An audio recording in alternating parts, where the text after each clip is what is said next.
जय माता की सभी संगत को। मेरी परीक्षा कैसे ली माँ काली ने, और क्यों लेती है माँ काली परीक्षा, और जब परीक्षा चल रही होती है तो क्या क्या सिम्टम आपके साथ होते हैं, क्या क्या परेशानियां आपको झेलनी पड़ती हैं, और ये क्या वाकई में माँ का प्यार होता है या वाकई में माता की ही परीक्षा चल रही होती है, और जब साधक इन परीक्षाओं को पार कर लेता है तो माँ उसको क्या देती है। इन सभी विषयों पे आज चर्चा करेंगे। तो मेरे कुछ निजी भाव भी हैं जो मैं आप सब लोगों के साथ शेयर करूंगी, क्योंकि बहुत समय से सभी ये जानना चाह रहे हैं कि आप अपनी जो आपका अध्यात्म का जो सफ़र है कैसा रहा। स्टार्टिंग में देखिए, जब हमने शुरुआत की दौर की बात है कि हम माता धूतनी की पूजा पाठ किया करते थे, तो काफ़ी समय 7-8 साल हो गए थे पूजा पाठ करते हुए। एक नॉर्मल सी पूजा हमने यूट्यूब पर भी डाली है। वो करते करते क्या होता है कि माता रानी की सवारी आ जाती है और मैया रानी गद्दी की डिमांड जो है वो मांगती है कि गुरु धारण करवाओ और गद्दी दो तो मैं तुम्हारा चारों कोनों में नाम कर दूंगी। तो हमें लगा कि ये हमारे निजी भाव हैं, हमारे मन से ये बातें निकल रही हैं। हमने उस बात को थोड़ा हल्के में लिया और इग्नोर कर दिया। और एक समय ऐसा आता है जब माँ की कृपा हुई और हमने माँ का एक बहुत बड़ा जागरण लगवाया, और जागरण में भी माता रानी ने जैसे ही सवारी लेकर के खेल करके आई, और जिनको भी भोग प्रसाद मिला उन सभी के कार्य बने। जिनको पुत्र की चाहना थी उनको पुत्र मिले, जिनके किसी के घर मकान बने, किसी को नौकरी मिली, यानी कि बहुत सारे लोगों के बहुत सारे काम बने। और उन्होंने आके हमें ये बोला कि 3 महीने पहले 4 महीने पहले आपके यहाँ से जो हमें फल मिले थे जागरण में, जब आपके सिर पे माता रानी खेल रही थी, तो हमारा उसके आशीर्वाद से ये काम बन गया, तो आप हमारे ऊपर थोड़ा कृपा की दृष्टि रखना। तो मुझे बहुत अजीब लगी ये बात कि आप लोग ऐसा क्यों बोल रहे हो। मैं तो एक नॉर्मल सी माता रानी की छोटी सी सेवक हूँ, नॉर्मल सेवा भक्ति करती हूँ, और माता रानी के प्रेम प्यार में जैसे सभी दुनिया जागरण कीर्तन करवाती है मैंने भी वैसे ही करवाया भाई। तो ये सिलसिला कुछ महीने बाद जैसे 8-9 महीने बीत जाते हैं, तो जिन लेडीज़ों को 2 लेडीज़ को पुत्र प्राप्ति हुई है माँ पाथरी वाली के आशीर्वाद से, तब वहाँ से सिलसिला शुरू होता है कि अब गुरु धारण करके मुझे गद्दी दी जाए। तो जब माता रानी को गुरु धारण करवाया गया तो हमारे सिर पे माँ शमशान कालिका का हाथ रखा गया, माता कालिका का, और दरबार से जितने भी शिष्यों को गद्दियाँ दी गई हैं तो माँ शमशान काली के नाम का ही हाथ रख करके दी गई हैं। देखिए, हाथ रखा जाता है शक्ति के नाम का, शक्ति कोई किसी को नहीं दे सकता। ये अपने मन के भाव होते हैं, अपनी पूजा अर्चना का होता है कि आप किस प्रकार से पूजा करते हो और कैसे आपके अंदर की शक्ति जागृत आप करते हो। तो जब परीक्षा का समय था, जब गुरु धारण हुआ, गुरु धारण होने के साथ गुरु ने हमें कुछ नियम बताए कि आपके पूजा पाठ के ये नियम हैं, और आप यकीन नहीं मानोगे कि 3 महीने जैसे ही हमने गुरु के निर्देश अनुसार सेवा पूजा करी, तो 3 महीने के अंदर अंदर हमारा जो हम प्लॉट लेना चाहते थे, जगह लेना चाहते थे, वो हमें मिल गया। माता की इतनी असीम कृपा हुई।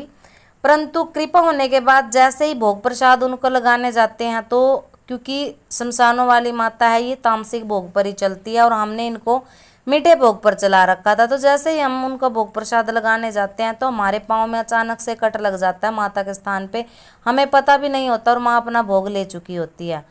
तो वहाँ से हमारे जीवन में दिक्कत और परेशानियाँ शुरू हो जाती हैं, क्योंकि माता रानी तो तामसिक भोग की देवी हैं और वो भोग ले चुकी हैं, और क्योंकि हम सात्विक पे पूज रहे थे, तब से हमारे जीवन में परेशानियों का दौर शुरू होने लग जाता है। और क्या आता है, जो घर में कमाने वाले हमारे थे वो खाली बैठ गए, रिश्तेदार परिवार सभी ने हमसे टूटना शुरू कर दिया। धीरे धीरे उनको हमारी ये बात जो है अच्छी नहीं लगी, और उनको ये लगने लगा कि तुमने माता काली का हाथ रखवा करके माता काली का जो पूजन घर में करके अच्छा नहीं किया। हम तो केवल माता पाथरी वाली को पूजते थे, और जो तुमने ये गद्दी ली है, जो कालिका का नाम लिया, अब ये हमारे कुल का नाश कर देगी। तो इस वजह से घर परिवार रिश्तेदार सभी ने हमसे दूरी बना ली। कोई हमसे बात करना तक, जो अड़ोस पड़ोस थे, सभी ने ये सोचा कि अब तो ये काली माँ की भगत हो गई है, अब तो पता नहीं क्या तंत्र मंत्र टोने टोटके करेंगी। तो धीरे धीरे वो दूर हो गई। हम ये समझ नहीं पा रहे थे कि माँ भी है, माँ की कृपा भी है, तो ऐसा क्यों हो रहा है, जबकि सभी लोगों को हमारा साथ देना चाहिए, क्योंकि हमने गद्दी लिया भाई, एक जन कल्याण का कार्य हम कर रहे हैं, परंतु ऐसा नहीं हुआ, इसके विपरीत उल्टे कार्य होते चले गए। क्यों? क्योंकि माता तमस भोग पर चल चुकी थी और हमने उनको वो भोग नहीं दिए और हमें इस बात का कोई भी ज्ञान नहीं था। तो जैसे ही हमने गुरु से बात करी तो गुरु ने हमें विधान बताया कि तुम्हें माता रानी की सेवा करनी पड़ेगी और उनको अपने सात्विक मीठे भोग पर मनाना पड़ेगा। ये माता ऐसी ही हैं। तो देखो, काफ़ी समय तक 6-7 महीने तक तपस्या करी गई, माता रानी के मंत्र जाप किए गए, सेवा करी गई। तो उसका फल हमें ये मिलता है कि माता रानी के जो आदेश होते हैं, हमें स्वप्न के माध्यम से आदेश हुए हैं कि हमारा कार्य भी चला। और जो माता रानी का मीठा भोग हम क्या देते हैं, हम पहले भी बता चुके हैं कि हम हलवे चने की माँ को कढ़ाई लगाते हैं, पान और पेड़ा भोग में देते हैं, बस यही भोग प्रसाद देते हैं, इससे ज़्यादा कुछ भी नहीं देते।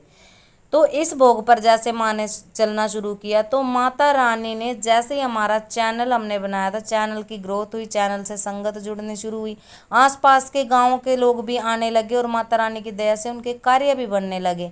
तो धीरे धीरे माता रानी ने मान सम्मान सब कुछ, शिष्य भी दरबार से जोड़े, आज हम गुरु की पदवी पे, आज माता रानी ने हमें गुरु की पदवी पे बिठा दिया। तो आप ये मत सोचिए कि परीक्षा चल रही है तो आपका ये नाश कर देगी, सर्वनाश कर देगी। परीक्षाएं होंगी आपको खरा सोना बनाने के लिए, आपको निखारने के लिए, आपकी भक्ति को परखने के लिए कि आप इन दुख संकटों में भी क्या उसी भाव से माँ की पूजा करते हो जिस भाव से आप अच्छे दिनों में किया करते थे। क्या आप उनको छोड़ दोगे? कुछ लोगों का मन टूट भी जाता है। कुछ साधक ऐसे होते हैं कि मैंने तो कर करके देख लिया, मैंने तो भोग लगा के देख लिया, माता रानी मेरी सुन नहीं रही है, कहीं कुछ नहीं है, किसी भगत के पास कुछ नहीं है।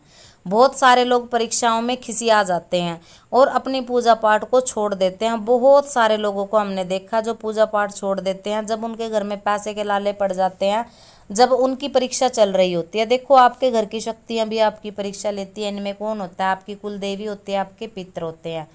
तो आप लोगों को घबराना नहीं है, केवल अपने गुरु महाराज के आदेश, दिशा और निर्देश पर आपको हमेशा अपनी सेवा उसी भाव से करनी है, चाहे कितनी भी परेशानी है। आपके पास भोग के लिए पैसे नहीं है तो घर में रूखी सूखी रोटी जो बनती है उसी को मीठा रख करके आप भोग लगाते जाएं, अपना नित्य कर्म करें।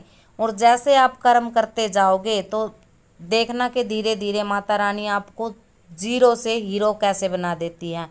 फर्श से अर्श तक ले जाने का रुतबा केवल माँ काली ही रखती हैं, क्योंकि हमने जब से इनका हाथ लिया है, जब से हम इनकी पूजा कर रहे हैं, हमारे घर में क्लेश झगड़ा हर तरह से सुख और शांति माता रानी की दया से बनी हुई है। और हम कामना करते हैं कि माता रानी की दया से जो बच्चे दरबार से जुड़ते हैं, जो दिशा निर्देश का समर्पण भाव से पालन करते हैं, माता रानी उनका भी जरूर कल्याण करेंगी। तो सभी संगत को जय माता की, माता की सेवा करते